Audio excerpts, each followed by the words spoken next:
Hello दोस्तों। आज का टॉपिक है अंग्रेज़ों का आगमन पार्ट 1। अंग्रेज़ों का आगमन का जो टॉपिक है ये लगभग कम्पिटिटिव एग्ज़ाम में इससे सवाल रहते हैं, क्योंकि ये भारतीय राजनीति, सामाजिक, आर्थिक तीनों स्थितियों को प्रभावित किया है और इनका लगभग 250 सालों तक शासन रहा है। एक लंबा शासनकाल रहा है, या इनका कहिए कि एक हिस्टोरिकल युग रहा है भारत के इतिहास में। तो इससे बहुत ज़्यादा सवाल किए जाते हैं, इसी नज़रिए से बहुत ज़्यादा सवाल किए जाते हैं। तो हम इसके बारे में सरलतम रूप से पढ़ने का प्रयास करेंगे। भारत आने वाला ये तृतीय यूरोपीय देश ब्रिटेन था, क्योंकि इससे पहले पुर्तगाल आ चुका है और डच। तो ये तीसरे नंबर का यूरोपीय हो गया, क्योंकि इससे पहले 2 देश आ चुके हैं, पुर्तगाल और डच।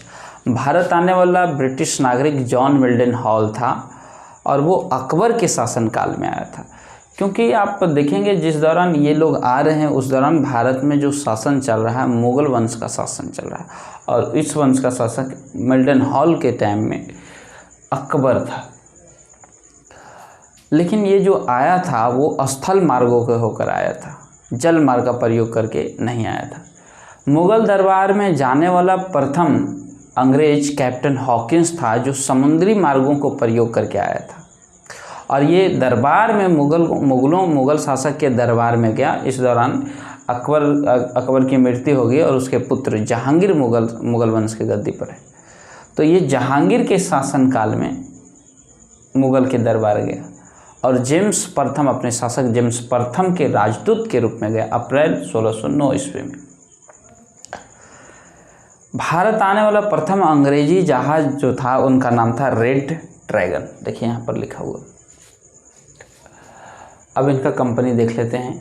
ब्रिटिश कंपनी की स्थापना 1600 ईस्वी में हुआ है, जो डचों से पहले स्थापित हुआ, क्योंकि डच जो है अपनी कंपनी का स्थापना 1602 ईस्वी में किया। आए पहले, लेकिन कंपनी का स्थापना जो है वो ब्रिटिश के बाद की, 2 साल के बाद की।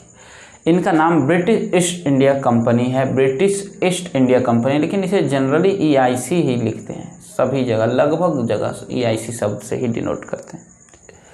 आरंभ में इसमें 217 साझेदार थे। साझेदार का मतलब होता है पार्टनर्स। और इनका पहला गवर्नर जो था टॉमस स्मिथ था। पहला गवर्नर टॉमस स्मिथ था। 31 दिसंबर 1600 ईस्वी को एक रॉयल चार्टर ने, वहाँ की महारानी एलिजाबेथ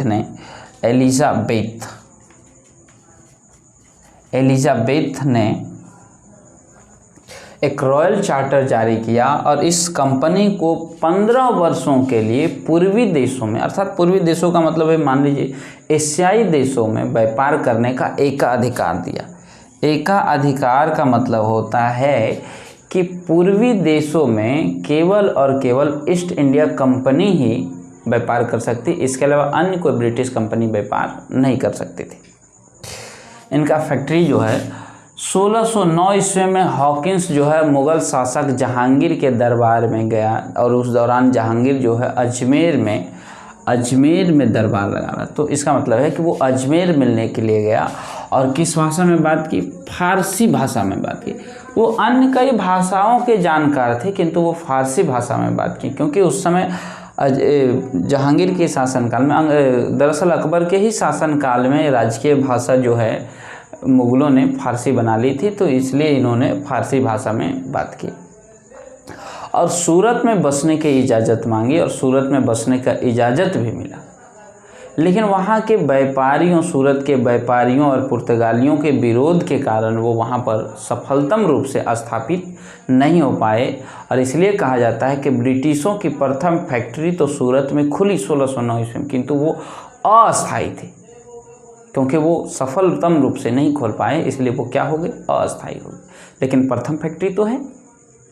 इसके बाद वे लोग जब सूरत में सफल नहीं हो पाए, तो उसके बाद वो 1611 ईस्वी में वे पूर्वी घाट चले आए, मछलीपट्टनम में चले आए। पूर्वी घाट में स्थित है मछलीपट्टनम, इसलिए कह रहे हैं कि वो पूर्वी घाट में चले आए, मछलीपट्टनम में, और वहाँ पर उन्होंने अस्थाई फैक्ट्री खोलने में सफल रहे। इसलिए कहा जाता है कि ब्रिटिशों की प्रथम अस्थाई फैक्ट्री तो ये हो जाएगा मछलीपट्टनम, क्योंकि सूरत अस्थाई नहीं है, ये कौन सी है, अस्थाई फैक्ट्री है। इसके बाद 1613 ईस्वी में पुनः इन्होंने सूरत में फैक्ट्री खोलने का प्रयास किया और इस बार वो सफल रहे, अस्थाई रूप से खोल पाए। इसलिए इनकी दूसरी अस्थाई फैक्ट्री, क्योंकि पहली अस्थाई फैक्ट्री मछलीपट्टनम हुई तो दूसरी सूरत हो गई, और अगर काउंटिंग के नज़रिए से देखा जाए तो ये तीसरी है। और इसके बाद ब्रिटिशों ने भारत के लगभग जो सामरिक दृष्टिकोण से महत्वपूर्ण थे उन क्षेत्रों में अपनी फैक्ट्री स्थापित की। लेकिन फिलहाल देखिए, मद्रास में 1639 में फैक्ट्री स्थापित की, हुगली में 1651, उड़ीसा में 1633, इसके अलावा अन्य कई भारत के कई क्षेत्रों में उन्होंने फैक्ट्री खोली। और इसके बाद ब्रिटिशों के बाद भारत में फ्रांस का आगमन हुआ। हालांकि फ्रांस से पहले बहुत सारे अन्य यूरोपीय आए, लेकिन फ्रांस जो है भारतीय राजनीति को प्रभावित किया है, तो इनको बारे में हम थोड़ा सा जान लेंगे।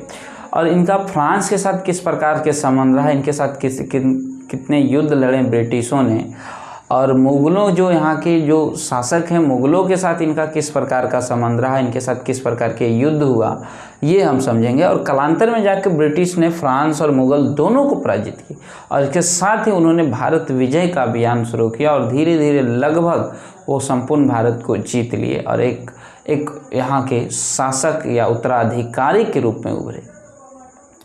और इनका ब्रिटिश शासन, ब्रिटिश युग की शुरुआत हुई। भारत के इतिहास में एक नया अध्याय जुड़ गया, ब्रिटिश युग।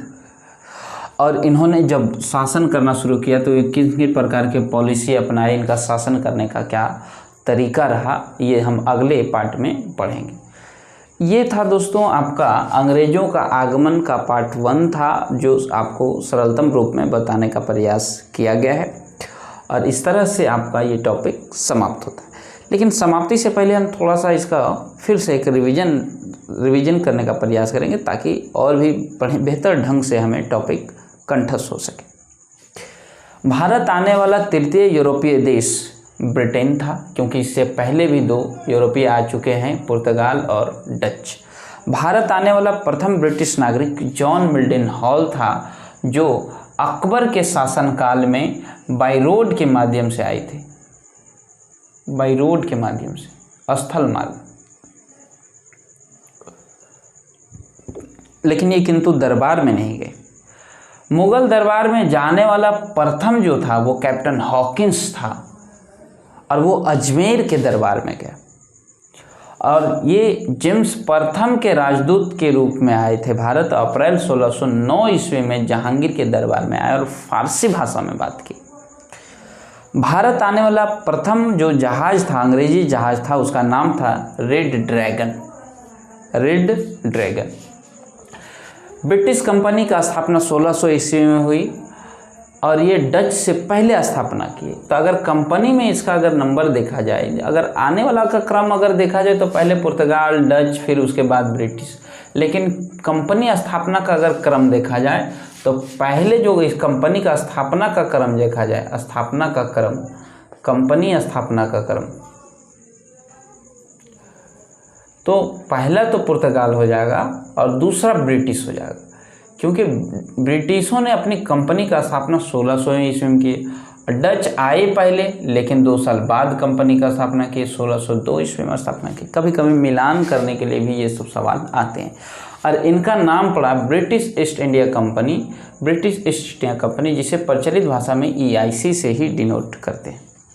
आरंभ में इसमें 217 साझेदार थे, पार्टनर्स थे, और जो पहला इनका गवर्नर था जिनका नाम था टॉमस स्मिथ।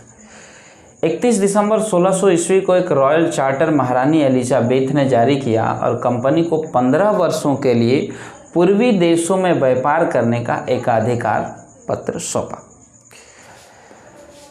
1609 ईस्वी में कैप्टन हॉकिंस मुगल शासक जहांगीर से मिलने के लिए अजमेर में गया और सूरत में बसने की आज्ञा मांगी। इस प्रकार से वह प्रथम अस्थाई ब्रिटिश फैक्ट्री सूरत में खोली। 1611 ईस्वी में अंग्रेजों द्वारा प्रथम अस्थायी फैक्ट्री खोली गई मछलीपट्टनम में। उसके बाद पुनः वो सूरत में 1613 ईस्वी में अस्थाई फैक्ट्री खोली, जो वो दूसरी हुई। उसके अलावा उसके बाद कई भारत के कई क्षेत्रों में फैक्ट्री खोली, जैसे मद्रास में 1639, उड़ीसा में 1633, हुगली में 1651, फिर उसी तरह बिहार हो जाएगा, अवध हो जाएगा, और कई क्षेत्रों में ये लगभग फैक्ट्रियाँ खोली।